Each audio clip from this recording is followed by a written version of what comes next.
the Bainbridge Island Senior Center Community Center's Something to Talk About.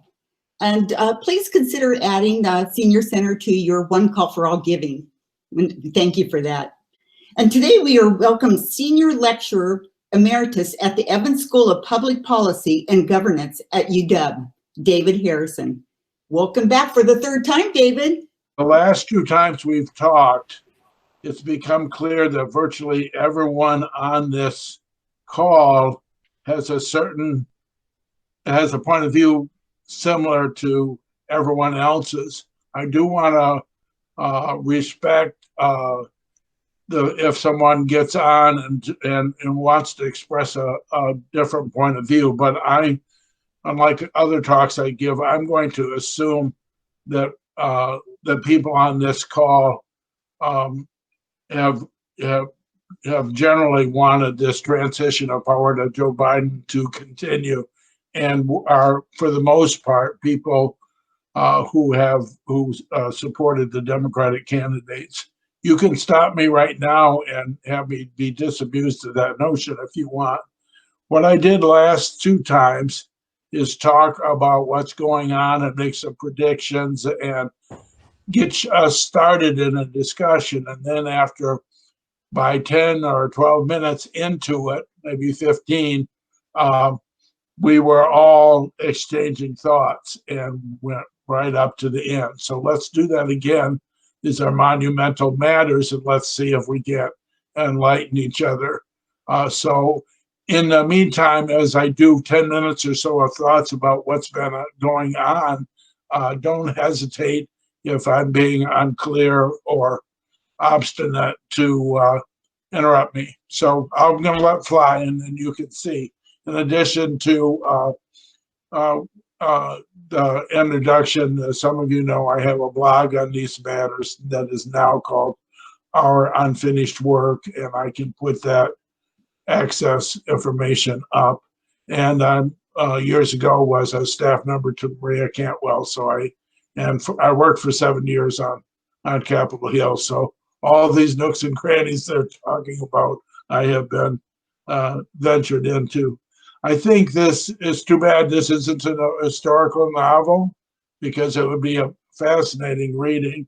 I think, believe it or not, I still have a positive viewpoint, rather than believing that this awful attack on the Capitol is the start of something worse. I'm considering the possibility of that it's the end point of a certain chapter that we've been in, and that we can move forward from this. We'll find out, won't we? Yeah. But at any rate, the misery was not at all inevitable.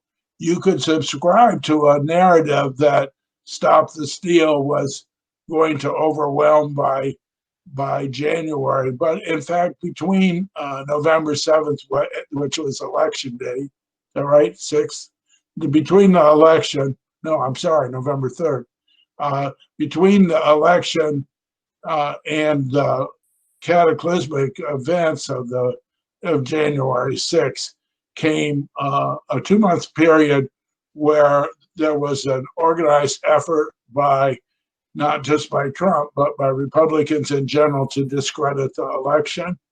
There's a reason why it happened that way, but we should be careful not to think that the breach of the Capitol and the assault on it was inevitable anytime after November 3rd. From that point on, the first response of Republicans who knew that Joe Biden had won was, we will give the president a chance to prove what he's saying. So even in the absurd level of like 1 million votes were added through Dominion voting machines, there was complicity by Republican office holders to say, well, whatever we think about the result ourselves, the president deserves a fair process for resolving his allegations of fraud. People were saying that knew that the allegations of fraud had no merit. So this went all the way through into December with 60 court cases and several judges appointed by Trump himself dismissing the cases and admonishing the litigants. And the plan was for after the electors got certified by the states in early December, they were all going to say, well, that's it. The election's over. We respect the results. There was no widespread fraud. This election is done. And then they got to that point in December, and Trump glommed onto the idea that Pence or somebody, Cruz and his objections, could do something on January 6th. And rather than McConnell and others getting together, 20 of them, and saying, Mr. President, that's not going to happen. It can't happen. That's not constitutional. They let him play it out. And every day they let him play it out, stop what the thuggery was more likely to happen. And that's why, of course, as you know, that when heroes are named, when the long list of heroes is described, you don't want to put Mitch on that list. Mitch abetted all the way up to the end until he could not abide the executive branch attacking the legislative branch. And after that, of course, he did do the right thing. And I think, in my view, he still is doing the right thing. Why did they act that way? Well, they acted that way, first, because even not as former president, Trump's ability to exact retribution from people still is, to this day, is still very consequential. So if you're planning on running again from somewhere and you like your job, it's like any of us who like our jobs. It's sure they swore an oath of office, but they're telling themselves they're more valuable to the republic if they still stand. But the other huge thing after December that we should always remember is they didn't say the truth on December 10th that they all knew after the electors cast their ballots because they wanted to win Georgia. Trump was still very angry. Mitch felt that if they all said, Mr. President, it's over, that he would not help them win those 2 seats in Georgia, and then Mitch wouldn't be in the majority. Of course, it turned out there was poetic justice in them feeling that way, because then Trump acted like such a snot that he helped us win Georgia. So there are heroes. We should be celebrating heroes. If you buy what I'm saying, that this might be the end of an era, that we'll have protection and inauguration day, that we'll be able to manage the threats. I'm not saying that people won't die here and there, but that we will be able to do a peaceful transition of power, and we will have a new president and vice president.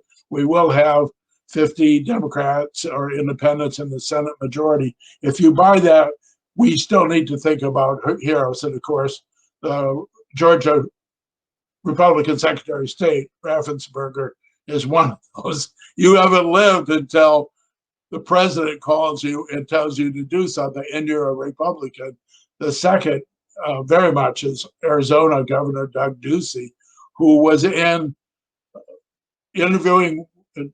an interview to some reporters when the president called him, and didn't take the call at that point. So there are heroes, and you'll find in the next month, way beyond the issue of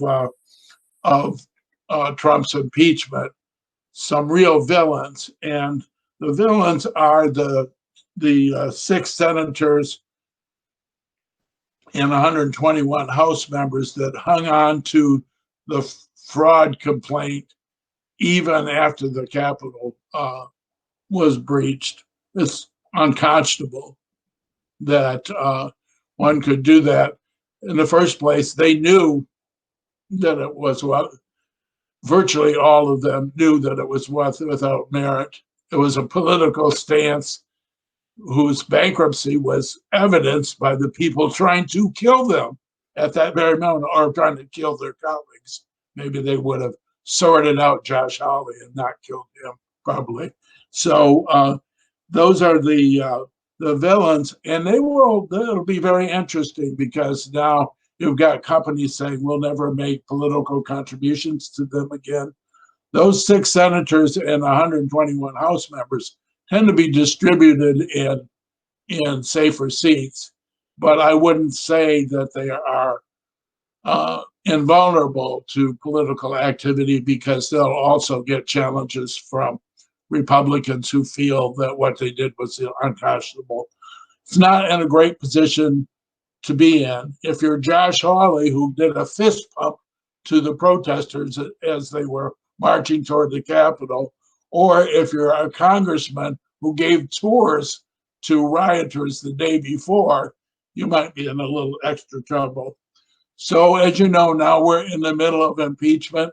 I'm here to tell you that there aren't 17 votes by Republican senators to impeach Donald Trump. And there's one good reason. There's 40 Republican senators who think he did an unconstitutional and did an impeachable thing.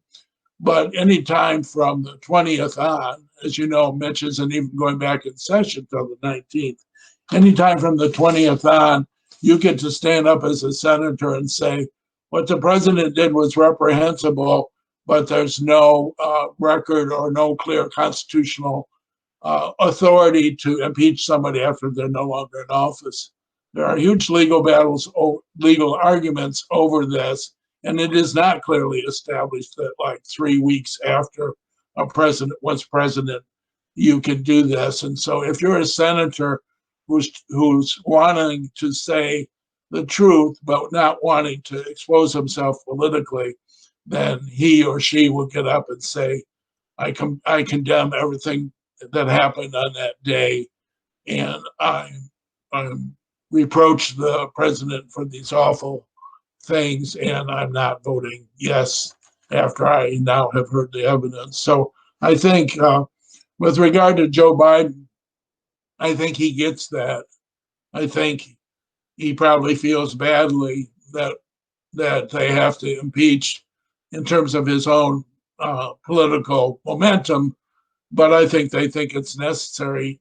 As Chris Christie says, if that's not impeachable, then what would be impeachable other than killing more people? So a couple more quick notes. This all overshadowed the fact that the Democrats took back the Senate with victories of Ossoff and Warnock. There's a discussion about whether we all did that or whether Trump did that for us. Of course, it's both. We made it possible through monumental organizing for that seat those seats to be possible to be taken back, including donating $100 million apiece to those candidates. And Stacey Abrams, of course, made it possible. But Trump, to be fair, helped us a bit, and that was nice of him. Let us not underestimate the incredible difference this makes. Just the other day, Biden appointed Merrick Garland to be Attorney General, which is a great choice. He leaves a seat on the most important appellate court in the country, D.C. Circuit, and Biden wouldn't have done that unless he had 50 votes because they approve federal appellate judge appointments, as you well know, in the Senate with majority. So beyond that, this eases cabinet and numerous court appointments, but hugely the majority leader sets the floor agenda and is protected by the rules in doing so, and it's very hard to overcome. So as all of you know, there are a lot of things where you need 60 votes because to close debate, and to me, all this talk about us doing the nuclear option and saying you only need 50 votes isn't going to happen, A, and is self-defeating, B, because sometime in the future, maybe not the near future, we're only going to have 46 votes and we'll benefit from that 60 vote rule. Nonetheless, by executive session and certain budget and tax matters, Joe Biden's got plenty to do. He's going to have a huge agenda. They are planning a 100-day agenda, which will include dozens of executive orders. And I'm not worried about Joe Biden. I think he definitely has a plan. I think it's possible that he'll have a little bit more traction with Republican senators than one would have imagined. But the new powerhouse is not Susan Collins or Mitt Romney or Lisa Murkowski. With 50, the new powerhouse is Joe Manchin. So the other day, Biden came out with $1.9 trillion stimulus and virus package. He doesn't have Joe Manchin's vote for 50th vote for that, or Collins's or Murkowski's. He's just starting a discussion and for a huge economic and virus stimulus package. It won't be 1.9 trillion. It'll be a lot. It'll be significant, and it'll be a deal that includes some Republicans. So those of you who are thinking that the new powerhouse in the Democratic presidency is AOC or Bernie Sanders, it's just not. Nancy Pelosi only has a 10-vote margin, and Schumer has a 0-vote margin. And there's just the progressives have talked about withholding their vote in some circumstances to deny the majority or make Nancy go look for some Republicans. There'll be some of that, but getting to 50 is great for progressives because Joe is very intent on doing something hugely major on climate change. But in terms of AOC and the squad writing legislation, that's not, I can promise you that's not going to happen. And the solution on Obamacare is going to be just what Biden said it was going to be 8 months ago, expansion of the existing structure. So one more thing, and then let's talk. I would say that what we have all an obligation going forward. Lies have a way of resurrecting themselves, and stop the steal is not going away. So every one of the voting battles over who can vote will be revisited in the next 4 years. As you know, we were able to loosen some vote by mail restrictions and so forth. All those will be revisited. And what's happening is Republicans are facing the demographic destiny. There's been no time in America that a lower percentage of voters have been white males over 30, and that's what Trump loves the most. That's a declining percentage of the voter population, and that's why the Republican Party likes suppression so much.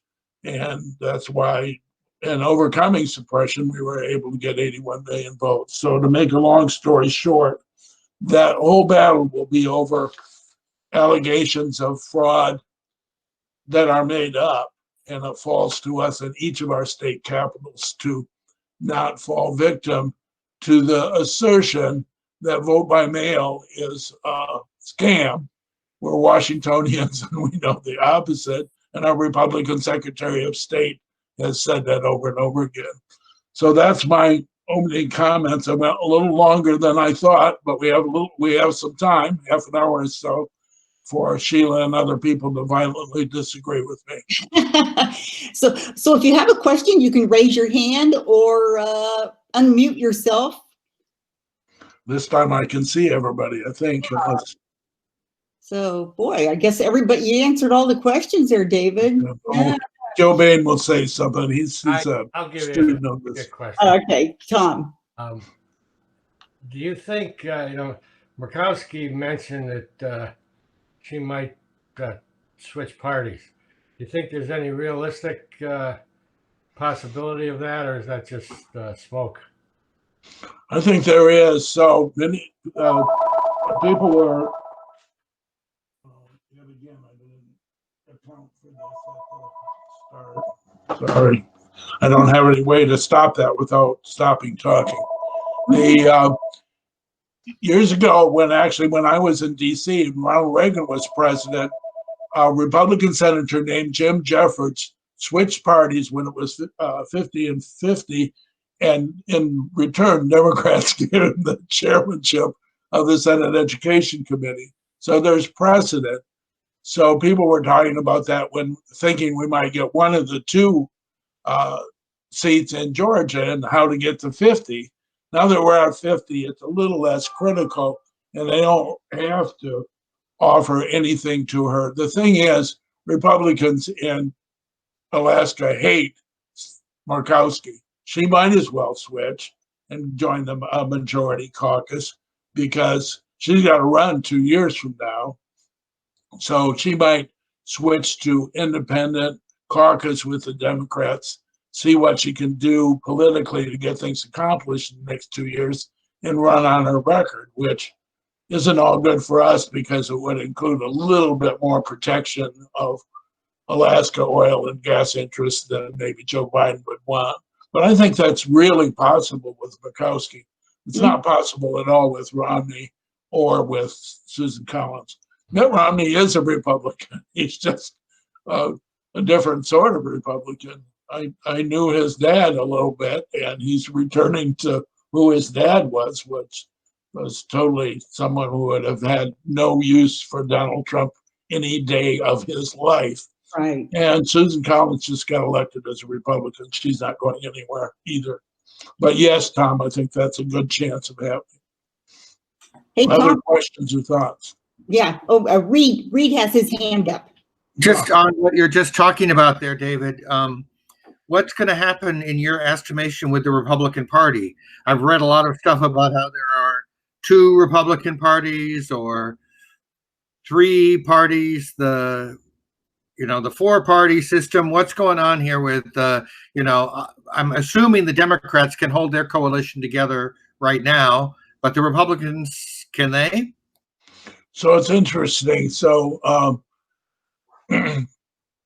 Democrats can, if Biden does a good job, can manage the differences between progressives and liberals and moderates, especially since on any given day, it's sometimes, especially in the Senate, a little difficult to talk about, decide who would be who on that list. With Republicans, it's a little easier not to be split when you're in the minority because you don't have to put together, you're playing defense, you don't have to put together the winning coalition for a tax bill or something like that. So where the split will happen is 2 years from now at elections, where Trump has already promised to have primary opposition to Governor Brian Kemp in Georgia, Senator John Thune in South Dakota, and there'll be others. So that split is real. It'll be interesting because you could have primaries where the 2 candidates are conservatives versus conservatives, and it's just who Trump has picked. I think there is a huge split in the Republican Party over its soul, but I think even the people who want it to have a somewhat modified soul post-Trump know that that a whole bunch of the voters in their state still are MAGA. It will be hard for them to execute a chasm-like split. But I think where you most see the split is in election battles 2 years from now. That's where it will go. The party leadership, Romney McDaniel, is 100% with Trump. Another factor will be what happens to Trump. I mean, it's easier to split a party if Trump, finds guilty of fraud or tax fraud or something. That will complicate things. And remember, he's not a young man, and he's our age, so he is a young man, but my age, I should say.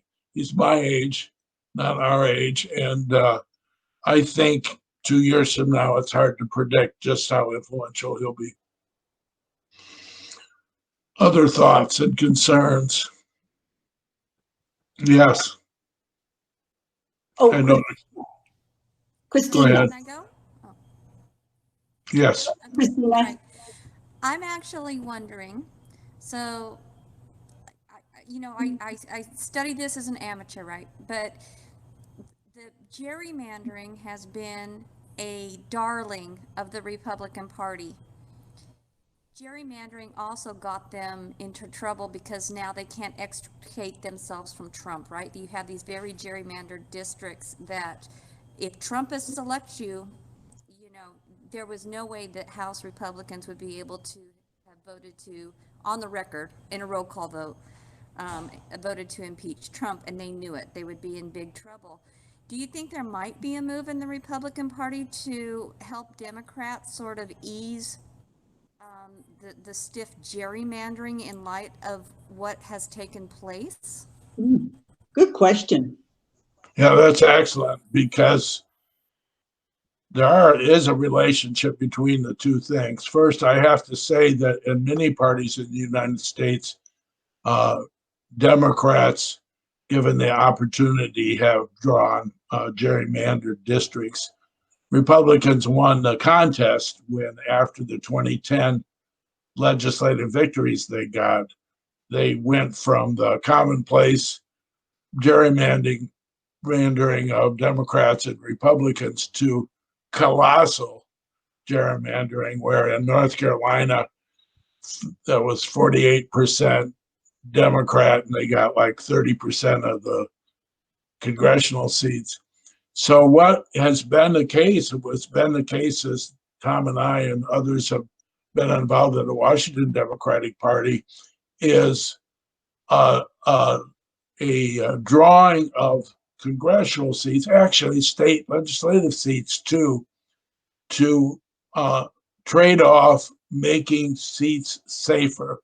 So what happened in Washington State is Susan Delbenny's seat was created as a Democratic seat in trade for making it more possible for Reichert's seat in Bellevue to the east to be a Republican seat, or at least make it more likely they'd win it. So then we took that seat. So, but that was a trade-off in 2010. That's what was supposed to happen.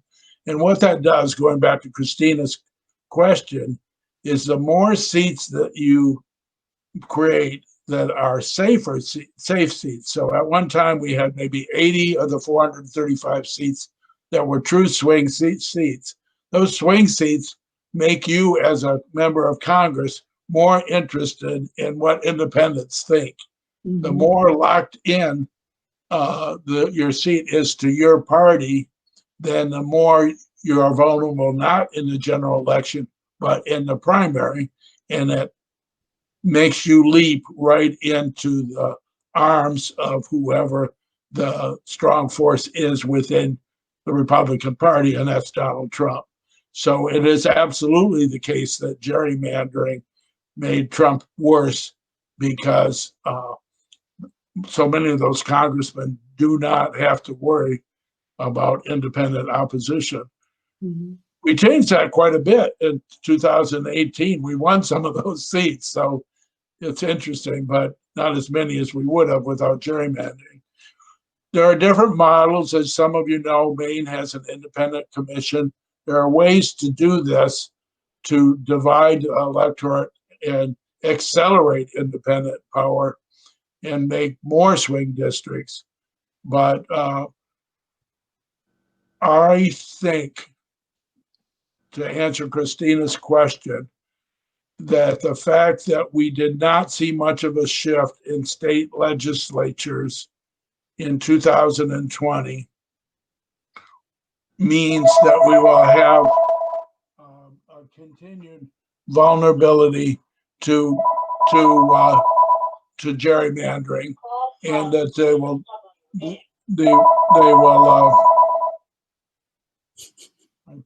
That darn phone. on the phone with me again. I will have moved that phone. and you won't have that happen. I don't think there'll be much of a change, Christina. I think Republicans will still want to gerrymander, even if they're not Trump Republicans. I think it's a natural tendency, and the way to keep it from happening is constitutionally, like by developing an independent commission, politically by not letting Republican legislators take over, or by the wonderful work of the Brennan Center and others that have filed legal action against wild and scary gerrymandering and have had some legal success. But no, I don't think the split in the Republican Party helps us that much. I think you could have any number of Republican legislators that are happy to be done with Trump and ready to dive into their gerrymandering agenda. Yeah. Oh, we have a question here from Robert and Barbara Golden. What is your view of Senator Sanders as the chairman of the Senate Budget Committee? What is the proven path for Democratic Socialists to pressure the left centrists to advocate for equity? Let's go back and ask the Goldens where they're going with the word equity. I can answer it with regard to wealth distribution, but they might be thinking equity in other senses than that. Hey, Barb, can you unmute yourself? It's *6 if you're on the phone. Or I can just answer it more broadly. Okay. Yeah. Okay. I think Bernie Sanders and Biden have an arrangement. I think what Sanders gets to do through all the next 4 years, well, we got a note from the Goldens. What Sanders gets to do is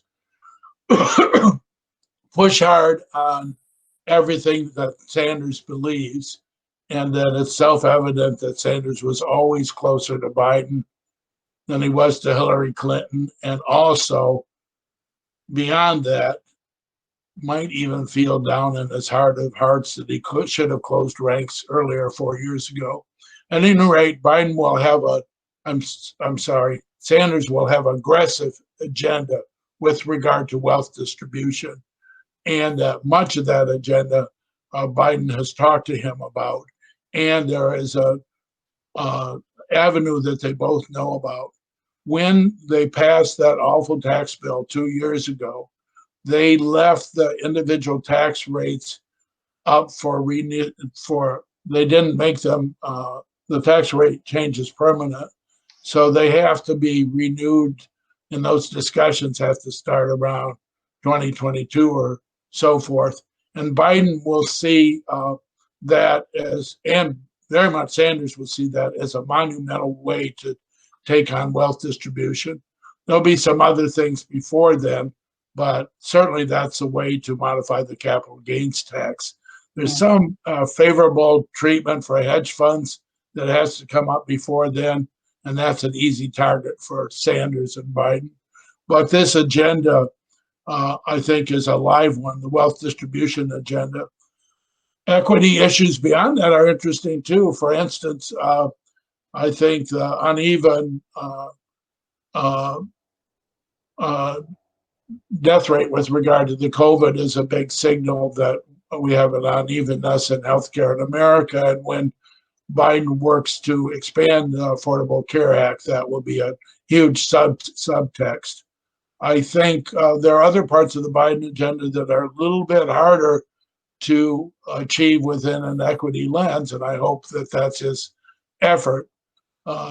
Making America's economy more green is not necessarily something that gives us better wealth distribution. One would have to work on that. Okay. Do the Goldens want to fight back on that? Yeah. Sheila Kerwin was next. Okay. Well, you told me I had to say something. Sheila, you're not turned on. Sheila, you're silent. I think I'm on now. Sheila, you're silent. No? Yes, Okay, you here are. you go. You're on. Hello? Yeah, you're on. Okay, well, Oh, Hi. we hear David, you. David, you told me I had to say something. So, because that's the first thing you said was I would have a chance to say something. Anyway, what I wanted to ask about really is more specific to this area and Olympia and what your feelings are, because we have had the Boogaloo Boys and the Proud Boys, both groups and more, gather outside of the Inslee's house down on Holly Cove. Twice, at least, as far as I know, twice. Are they going to come back on Inauguration Day? Are they going? What's going to happen in Olympia on that day? I don't think there'll be anything on Bainbridge Island. I think they feel charged up by getting onto the lawn of the mansion, and I think there'll be decent numbers, maybe 500 or so in Olympia. But I think they already have the fence around the Capitol. And as you know, during session, there aren't going to be any members there. They're doing it all via Zoom. So I think it's symbolic. Inslee knows about it. The police protection will be there.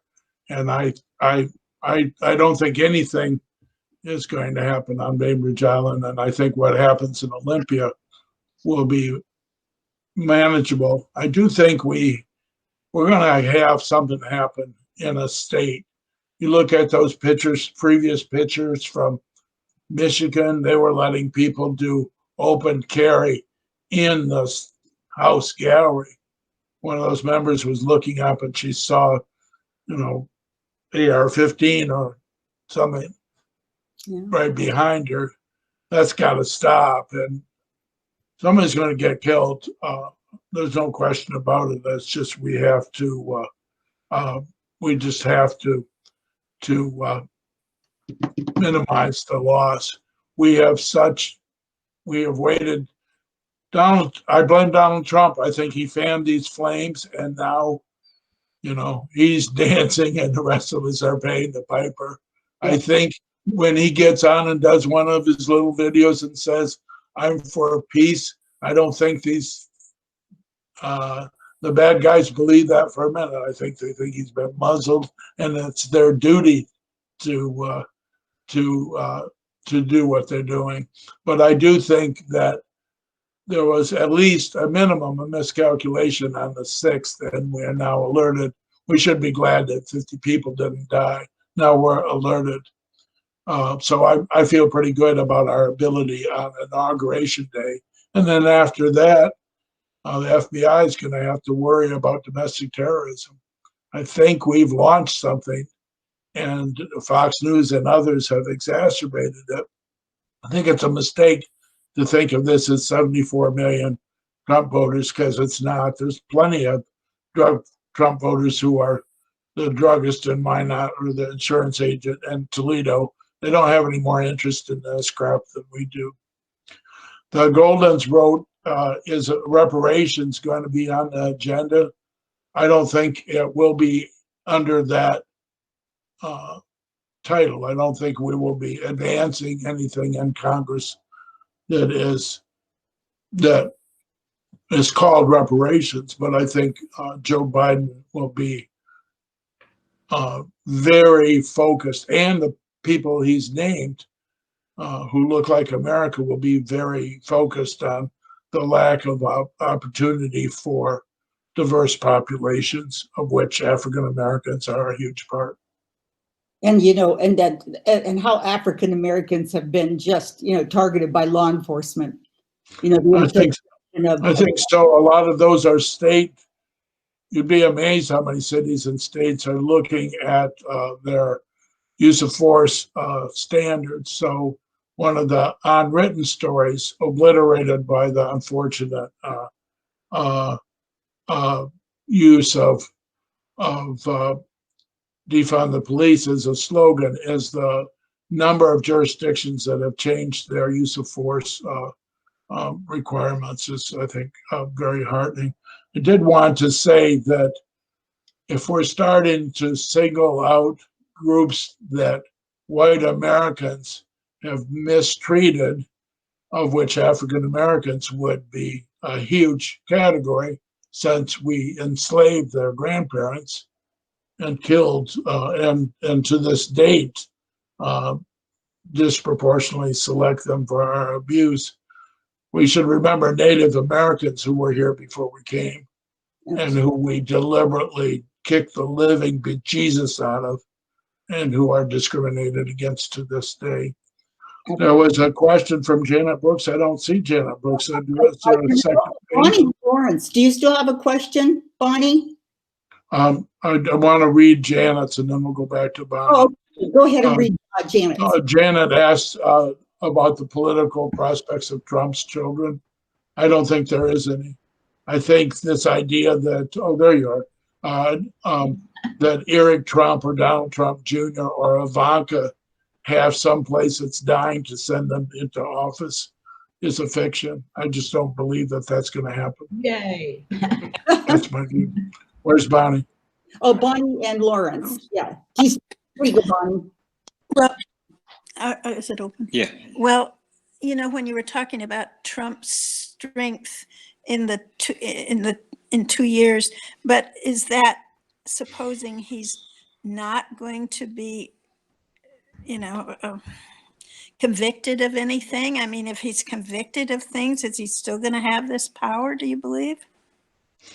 Yes, for reasons that, circling back to, if you have districts that aren't swing districts and they're basically gerrymandered districts in the first place, there's seats that Republicans are predestined to own. So it makes it all about the primary.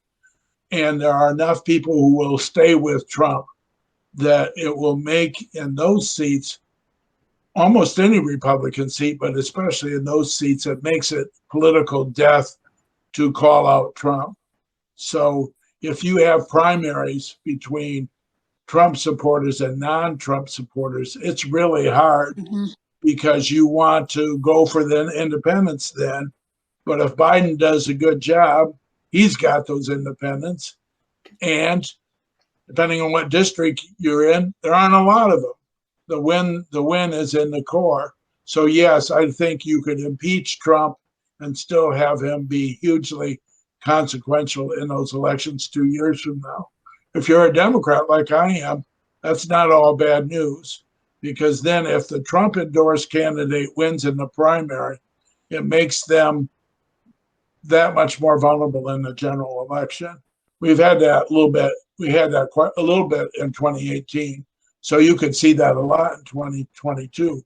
Remember also, of the 34 U.S. Senate seats up, 22 of them are Republican seats. The math doesn't normally favor somebody 2 years off their presidency like Biden is, but we have open seats in Pennsylvania and in Iowa where Grassley's retiring, and North Carolina where Richard Burr's going to retire, and possibly in Wisconsin. Those are all wonderful swing states.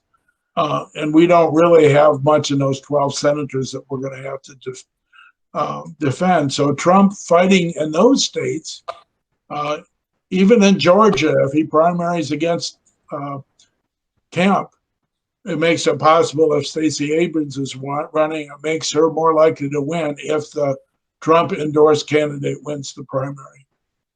So that's the good news. Yeah. The division, such as it is in the Republican Party, still leaves Trump with enormous power, but it leaves him with the power to screw up Republican elections in a way that will help us. That's the good news. Another, we haven't heard anything lately about Citizens United. Well, dark money has been coming up, but because Republican, company owners have said we're not going to contribute to the party anymore. But what do you think? I mean, I think, and I have thought for a long time that the dark money and that Citizens United is one of, if not the biggest problem in politics. It's just money. We have the best government that money can buy unfortunately. So how are you going to solve it, David? Well, I think it's what we did this time around is spend as much money, which is money still the poison of politics and the mother's milk of politics. But we spent as much of it. So Biden outspent Trump, and in Georgia there was a ton of dark money, and we had so much money out in the light that our candidates weren't disadvantaged. I do believe that Bernie, when he was running against Hillary, misled Americans. I've known a ton of senators and representatives, and the implication that any of them would change their vote over somebody slipping dollars into their pocket, I think is not true. I do think there's something true that's almost as bad, and that is money buys access. So people pal around with different crowds. They're expected to vote for a certain way. No one goes into their office and says, this $20,000 means you're voting with us on HR 1418. It just doesn't happen that way. But money poisons politics all the same. I think with Amy Coney Barrett being added to the Supreme Court, there is no chance that the Supreme Court's going to reverse Citizens United. So our only hope would be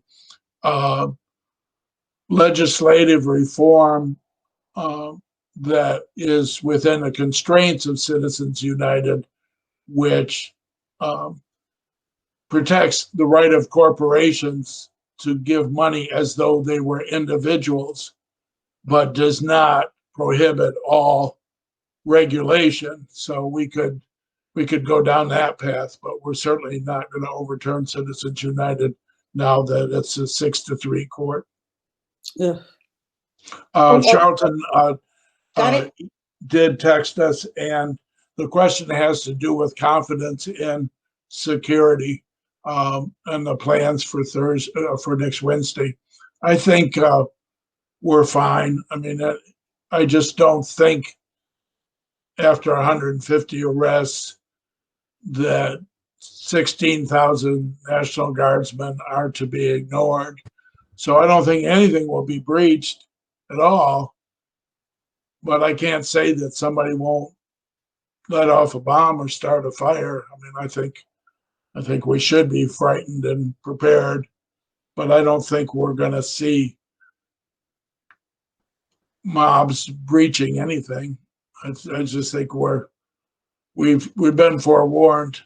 I think there's bigger danger of that in somewhat less fortified state capitals where you could see somebody taking it upon themselves to exact some retribution. There was a hand. Oh, where's the hand? Oh, I'm sorry, I didn't see it. Uh-huh. Went I'm not- away. Charles met security for inauguration. Yes, I think we're fine next Wednesday. I think okay. He says fine.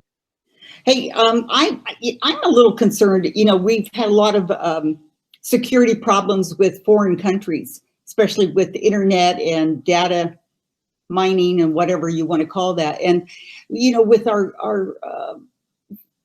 with the domestic terrorism, you know, do you think it's weakened our country even more to have foreign powers invade our Well, I system? think the internet, the security, what I'm hearing is that it's worse than we know and worse than we think. So I'm sure that Biden's going to be taking that on. I think cyber warfare basically is underway, and we don't know as citizens how much protection we have. I do think that the other concern that foreign nations will not respect us because of what just happened is healable. I think